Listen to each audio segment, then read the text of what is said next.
Well, there's been an ongoing debate about how free and fair our elections are here in the United States. Well, a debate when they don't censor it, that is.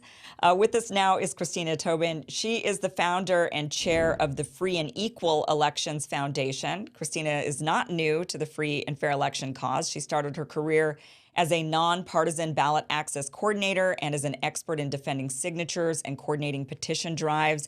She's helped gather and defend over 1 million signatures for independence, the Green Party, the Constitution Party, the Republican Party, the Democratic Party, the Libertarian Party, and the Socialist Equality Party. So she's truly nonpartisan and only for ensuring the people's voices are heard. Her organization, Free and Equal, also hosts inclusive and constructive presidential debates. In 2012, in fact, Larry King served as a moderator for an audience that they had for their debate. The audience was over 20 million. So exciting things going on. Christina, welcome to the show. Thank you so much for being here. Kim, thank you for having me, and thanks for everything that you do to put your truth out in the world. Oh, It's an honor thank to be you. here. Thank you. So, you really, I like your background. You've been doing this for a very long time. This is not something you've just started recently, ever since Trump has been, because there's obviously been more of a wave recently of people saying, oh, the elections, they're all messed up. There's problems with the elections. You've been doing this for a really long time. And you've been doing it for a variety of people on the entire spectrum. So first, break down for us the problem. Like, what is the real problem from what you've seen over the years of trying to get us these free and equal elections? Yeah, I've been in the electoral arena for 25 years, going on next year. And I founded Free and Equal Elections 15 years ago and found really at the heart with ballot access a lot of flaws with our current electoral system, starting with the restrictive ballot access barriers. Did you know it takes over 800,000 signatures to get on the ballot as an independent versus only 25 or 50,000, give or take, for president of the United States? And then you have the voting machines, you follow the money, Diebold, Dominion, very questionable. Gerrymandering, it's not controlled by independent entities. Why don't we have proportional representation? Why do we have the worst voting method you could possibly have called the singular vote, which actually creates the problem, the wasted vote spoiler effect syndrome, when we could have instant runoff voting or approval voting or score voting or star voting. There's so many ways that we can improve our electoral process. And of course, one of the most powerful tools that the current really party system, Democratic Republican party system, uses to create an illusion that there's only two parties is the Commission on Presidential Debates. The fact that we have closed presidential debates is a problem. And here at Free and Equal Elections, we're here to educate and bring about these solutions. As John Lennon has said, there's no problems, only solutions. And we're here to offer those solutions through conversations. And Yeah. I look forward to sharing that more with our efforts. Yeah, let's break this down a little bit. You said a lot there, so let's slow it down slightly and break it down a little bit more. You mentioned, so the first thing you mentioned was that one of the problems is ballot access. So an independent who wants to run for office, and most people in America are independents. I mean, we're seeing a dwindling in the two parties, fewer Democrats, fewer Republicans, more people saying, I don't identify with either of these. Yet the independents don't get to pick the candidates, right? It's the two parties that decide on who ultimately makes it to the general elections because, an independent candidate, like you said, needs so much. So they have to run on either Republican or Democrat. So can you explain that part to us a little bit more? What if let's say tomorrow I say, all right, Christina, I'm going to run for office, but I will not run as a Democrat. I will not run as a Republican. I don't identify with Green. I don't identify with Libertarian. So what do I do? You could consider hiring me to get you on the ballot because I did it for Ralph Nader in 2008. I served Okay. as his national ballot access coordinator, and that's where I learned even more about the rigorous laws. So you have until probably about February would be the latest time. Our team is building out of a petitioning firm as well on top of the nonprofit Free and Equal Elections. And we're building out a bid to get whichever candidates may decide, if they decide to run as an independent for president in February, it could be Robert F. Kennedy Jr., it can be Marianne Williamson, it could be half a dozen other candidates. And yes, it takes over 800,000 valid signatures in my petitioning firm does 100% verification. So to explain that, Democrats and Republicans, they're already established in states where they have the ballot access requirement actually is just unconstitutionally lower, is what it is. I started in the What ballot is access theirs? arena. What's What do that? they need? What do they need? And It's can you around tell us 25 to exactly 50,000. It's only signatures? 25. Yes, And valid signatures. what do you mean by Can you explain that a little bit, like for dummies here? What types of signatures? Ballot Oh, signatures? a Like what does that petition. mean? A Oh, petition. petition where people go around and circulate and say, can you sign this petition to get this candidate on the ballot? So Okay, in so do you have 2008, to, when a Democrat or a Republican only needs 25,000 signatures or an independent needs 800,000 signatures, is that what you're saying? yes. So if it's eight, is that for nationwide? Is that you're going to be on the ballot as an independent in the general election for the entire country?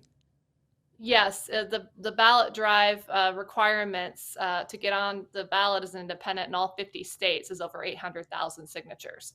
And they would have to announce that ballot drive no later than February. Ideally, today, it would be a lot cheaper. Come February, it would be a very expensive ballot drive. It's very unconstitutional.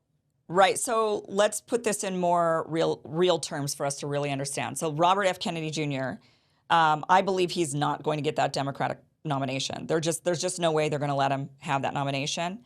That process, we would know. When would we know? So the primaries are beginning next year. So it would be too late. Early March.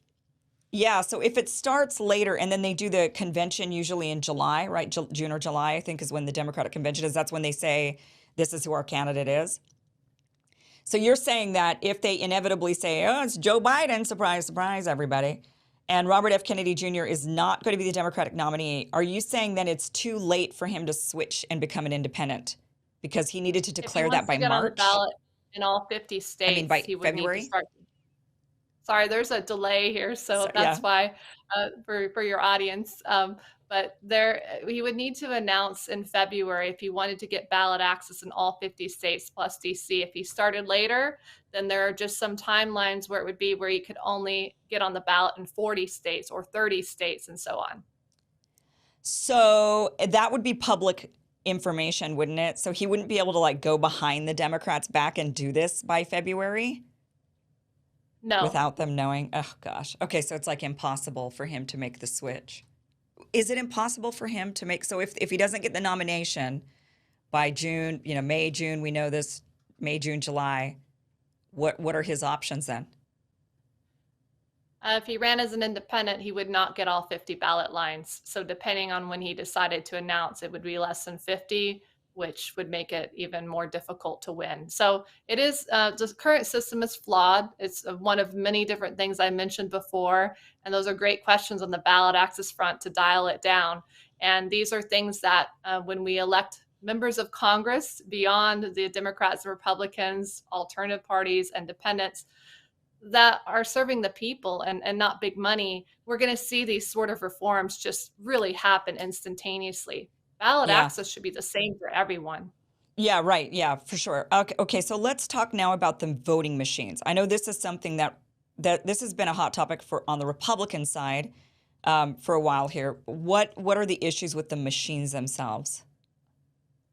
Well, I've held electoral reform symposiums for 6, 8 years, and at several of them in Colorado, I've had members of Secretary of State and comptrollers that actually handle these machines tell me that they have seen the votes change. And these are Democrats, Republicans, independent minded individuals that are in a very neutral office that don't trust the machines. I don't understand the technology behind it at this point in time. But when you follow the money and you see who actually supplies these machines, the Diebold Dominion, I don't trust them. And when I see members that actually handle these machines of the Hmm. Secretary of State and so on, comptrollers telling me that they don't trust the machines, then it gives me all the more reason to think that's another thing that we need to reform. I do see us implementing maybe potentially blockchain voting in the future and technology, which is something also my foundation is implementing into our projects this coming October. But blockchain voting will revolutionize our electoral system and bring about political transparency. But right now, the voting machines that we have, I don't trust them, and nor do the members of the people who handle them that I've heard directly from. And what are your thoughts on IDs, needing an ID to vote? I don't really have a take on it at this point in time. It's just interesting. I don't know. I feel like the bigger issue is election fraud versus voter fraud. Voter fraud is there. It's an issue, but I think the bigger issue by far is election fraud, which is all the topics that I mentioned earlier this interview, all the five, six, seven, and even more. So, So so, I just so don't kind really of have a take on voter ID. clarify election fraud a little bit more for us than voter fraud. So this is like the stuff that's happening on the systemic level. This is not the individual goes and the vote gets changed or they put in more ballots than they're supposed to, something like that. We're talking about the actual system itself. Is it actually fraudulent, or is it just that it's rigged? It's like built, this it's the rules are just beneficial to one group, but it's legal, it's transparent, it's just not really fair. Which is it, or is it actual fraud? Well, I'll try to answer it to the best of my ability, but voter fraud is when an individual commits fraud. They cast a ballot and or they cast somebody else's ballot. Um, they're casting many ballots. The penalties for doing that as an individual are so high. I mean, you can go to jail 5 years longer. I don't know of many cases where there's a lot of individuals committing voter fraud versus a systemic failure of maybe insiders that are Democrats and or Republicans that are handling the machines, and suddenly things are disappearing versus you and me on the street that are not involved with the process of counting the ballots. That's voter fraud. Systemic or electoral fraud is the flawed voting machines where something goes wrong, where suddenly votes are disappearing to ballot access boxes that aren't counted the right way, electoral, and to the fact that we have going beyond voter fraud, which is the individual voter. I mentioned that we don't have or that we have restrictive ballot access barriers, the gerrymandering. I mean, look at Dennis Kucinich and what happened to him in Ohio. I mean, he was gerrymandered out of his seat. It was very clear that they did not want him to win. And I can say with confidence, statistically speaking, he did not get reelected because of gerrymandering. So these are some examples of electoral fraud within the Okay. United States, and there are many more. Yeah. So what is, from just the average voter's perspective, just me, little old me, what can I do? What this is like, David versus Goliath. What can I do? Kim, I go right to the, kind of the root of the problem, which is beyond the presidential races. The mainstream media leads us to believe that the presidential races are the most important, and they're not. It's the congressional races. So being in the electoral arena 25 years and in 2008 learning that the presidential debates at that time, and still is one of, if not the most powerful tools that the system uses to create that there's only two parties, that was really the launch of free and equal elections and opening up the presidential debates. And so we have a bigger vision I want to share with you as to Yeah. how the problem will be resolved. But it really comes down to Congress. Congress is key. And you can have a candidate like Trump in office or Robert F. Kennedy. Let's say a miracle happens. All for that. But yes, I agree with you. It's highly unlikely. Unfortunately, I hope I'm wrong that him and or Marianne Williamson or whatever candidates of the D's and R's, Cornel West, Alternative Party, Green Party, are going to get it past the primary, or well, meaning they will win the election against Biden. It's just not. It's going to be hard to do that. So even if somebody else won that was an outsider of the system, like many feel Trump was when he originally got elected. In fact, Trump's team inquired me what it would take to get on the ballot as an independent for president in his first run. So that taught me, wow, he was even considering running as an independent at one point in time. I don't think that's really well known at all. But in any case, with Congress, they make everything just go back and forth, and it's this pretend fight between two parties that really feed off one another. It's kind of like the Wizard of Oz, the man behind the curtain, and it's one grand illusion, myth of voter choice and a two-party tyranny maybe. But here at Free and Equal Elections, we're here to focus on love and solutions and compassion, uniting our country and recognizing there are more things we can agree on than not. And Congress is just really the root of the issue.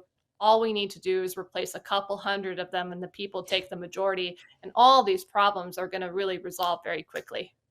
Yeah, I think you're right that we spend an inordinate amount of time focused on the presidential election, thinking the president has all the power. And ultimately, the president really just deals with foreign policy, which is a huge aspect, right? Wars. But borders and wars are really what presidents deal with more than anything. It's Congress that's supposed to actually affect change. They're supposed to make laws. I was actually, I was on social media and I was following AOC, and she said something about she was mad about the Supreme Court ruling about affirmative action. And she was saying, well, if they really cared, they would have actually done something about legacy admissions. And it's like, that's actually your job as a member of Congress. Like, your job is to actually make laws. And so not the Supreme Court. That's not their job. They just interpret the laws. Your job is to make them. So maybe you should just go back to work. I mean, but all they do is they want to squabble. They want to fight. They throw mud at each other, and nothing actually gets done. And then they blame everybody else. They blame the president. They blame Supreme Court, but they're not doing anything. And they do keep us really distracted. And I think they're spending all their time campaigning, because it's every 2 years for the House. For Senate, a little bit longer, 6 years. But it's just this constant. They're the least effective government body out there. I mean, they're just useless. But they're supposed to be the most effective, but they're not. So I agree with you. We probably have to get rid of them. I want to talk about debates, because you mentioned, so the president, so even though you believe on the electoral level, we should pay more attention to our congressional, who we nominate to, or who we put in Congress as districts, right? You're saying that matters more. But you say it that does. that's what matters. And that's the person who has more control over federal government. And then our local leaders, of course, have a lot of control over our local lives. But you say the debates, the presidential debates matter. Why do the presidential debates matter? I mean, I don't know the last time I ever watched a congressional debate with Congress people, but we all look forward to these presidential debates. What is it about those that are more important? Well, we started hosting the presidential debates in 2008. Chris Hedges, a Pulitzer Prize-winning journalist, was our moderator. In 2012, broadcast legend Larry King, as you mentioned. 2016, a friend, Ed Asner of the Mary Tyler Moore Show, co-moderated with me, and we lost Larry and Ed in the same year. And as my father, actually, so that was a rough year as for many of us. And so in 2014, I heard this quote from Dr. Ron Paul saying, if we're ever going to bring about revolutionary changes, I like to drop the R and say evolutionary changes. He said two things would need to be involved: the youth and music.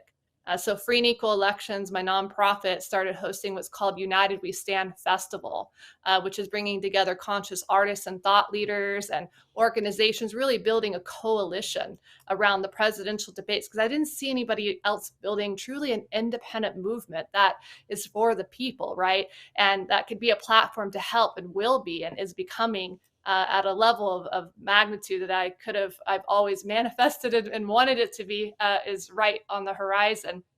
And so what I do foresee is that through our presidential debates, I see these artists and thought leaders and organizations, coalitions building around the presidential debates. And did you know there's over 100 people running for president, Kim? There's over 100 Wow. people running for president. And in our presidential debates, we've decided to also incorporate the blockchain voting app. It's going to be powered by Nexus Earth, Colin Cantrell, his dad being Jim Cantrell, I think the vice president of SpaceX with Elon Musk. So Colin is just this genius and really implementing a voting system and implementing instant runoff voting into it. So the bigger vision of what is happening and building here is that as we roll through the presidential debate series, which we will kick off our first debate this October in Hollywood and have several more after the general election. The plan is to ask every single one of those candidates that are running for president to run for Congress in 2026. And really, a huge United We Stand tour will be branching off of the presidential debate series this fall and into next year, which United We Stand will be a halftime show in the middle of the presidential debate in Hollywood this October. What are the chances you get somebody like Joe Biden to participate in these presidential debates you're putting together? Not likely. If he is voted in as one of the top 6 candidates, he's more than welcome to be there. I'll be there as a co-moderator. We have some other co-moderators in mind that have been very viral on the internet about wanting to moderate a presidential debate. And so, because Biden, when you follow the money, there just is a lot of candidates that can be really controlled, and that is really Congress. I mean, when Congress, you follow the money, there's a reason why they're not doing much for us, because they're handcuffed, they're tied, they have no say for the most part, with the exception of maybe Thomas Massey and Rand Paul and Justin Amash, and we can even and will elect even better congressmen and congresswomen in the future. So it definitely is a very beautiful future, or beautiful, yes, excuse me, got a little sidetracked there. Well, I My really cat when, walking across. oh, it's all right. So, It's all right. When do you hope to host the first one, the presidential debate? this October in Hollywood. Oh, that's right. Okay. All right. So I guess we Yeah, are in July. Wow, we're already in we're July. sorry, 3 there's a months. little a delay there too, Kim. What would you Oh, say? well, I just realized we're in July, so October's not that far away. I'm just having one of those moments where I'm surprised we're already this far into the year. It's like, what day is it? Oh, what month is it? Well, Oh my gosh. we've been endorsed free and equal elections. You can go to freeandequal.org for more information. We've been endorsed by Robert F. Kennedy Jr. to Dr. Ron Paul to Ralph Nader, Dennis Kucinich before he decided to run as be the campaign manager for Kenny, Marianne Williamson, and so many more. We've had Chuck D of Public Enemy on our stage for United We Stand, to founding members of Wu-Tang Clan, to Kamani Marley, and just Michael Franti's endorses Rising Appalachia, Mike Love. Like, it's just a beautiful group of genre and organizations we work with represent us. Fair Vote, Head Count, Rock the Vote. There's a huge independent movement brewing around this, and there's a reason why individuals like Marianne and Robert F. Kennedy have endorsed and supported free and equal elections. So I feel confident. I want to focus on who I'm confident that will be in our presidential debate. Of course, if Biden is one of the top 6, he is welcome to be there, and I'll make sure he's treated equally like everyone else, because I will not let the reputation of free and equal elections, which is Article 1, Section 3 of the Illinois Constitution, that says all elections shall be free and equal. And I'll make sure that our moderators and myself, of course, that we treat, and we always have at our debates, Kim, in the past, the candidates have, they've always respected one another. Our debates is really a candidate forum where they could have very different ideas, but I really instruct and guide them ahead of time to be kind to one another, have these conversations, and we implement a cumulative format, which was created by the League of Women Voters, might I add, in the early 70s. That was the original creator of the presidential debates, until the Commission on Presidential Debates stole it. They stole it from the League of Women Hmm. Voters in the late 70s. Yeah. So that's run by pharmaceuticals and Lou Farrakhan, all those sort of big money people around the mainstream, well, not really mainstream anymore, debate. So there's just a really big vision happening here. And of course, independent media is going to be invited to be a part of our tour. So you say 6 candidates are invited, the top 6. And Yes, at what point do they need to be in the top 6? Because if this is in October, what's the cutoff? it is July. I always get my months a little mixed up. We're looking at around, I think, August 12th, 15th, somewhere in there, to launch the blockchain voting poll. So it's really Oh, going to okay. be, look at the current polls. We look, okay, I like that the Gallup poll has said there's more independent voters than there are Democrats and Republicans. That's cool. But a lot of these polls now don't even include any of the even smaller D's and R's, alternative parties, independents. And our poll is going to be called the People's Poll. So let the people decide, who's Yeah. going to be in the first this top 6 candidates in our debate. If So, Biden by yeah. chance is chosen and doesn't show up, there'll be a deadline for acceptance, then we'll allow the 7th and so on 8th candidate into Okay. the live debate. So that would be like Trump would be invited and Ron DeSantis, I imagine, from the Republican Party, Joe Biden, I think so. RFK Up Jr., to the and then people, though. up to the people. Okay. Well, this is going to be interesting. I'm really excited to see who those 6 candidates end up being. Would love to see some of the, R&D people actually there, represented, as well as, of course, Robert F. Kennedy Jr. and Marianne Williamson, who are running on the Democrat ticket. But it would be nice if I mean, look, if you're the president of the United States, you say you're for the people, then show it, prove it, show up, be there for the people, right? Don't just do the big stuff, the what you think is with the mainstream media, just talking in an echo chamber. I don't understand why Joe Biden's, well, I mean, I understand because they're hiding him because he's not, mentally, I don't, they don't know what he's going to say. So he's not doing the rounds on independent media, but he certainly should be. But this is really exciting, Christina. Thank you so much. Really looking forward to checking out the debate. All of that information is down below in the link. So, Christina, thank you so much for being here. Really appreciate it. Thank you so much for having me, and again for you and your team and everything that you do. Take care. Thank you.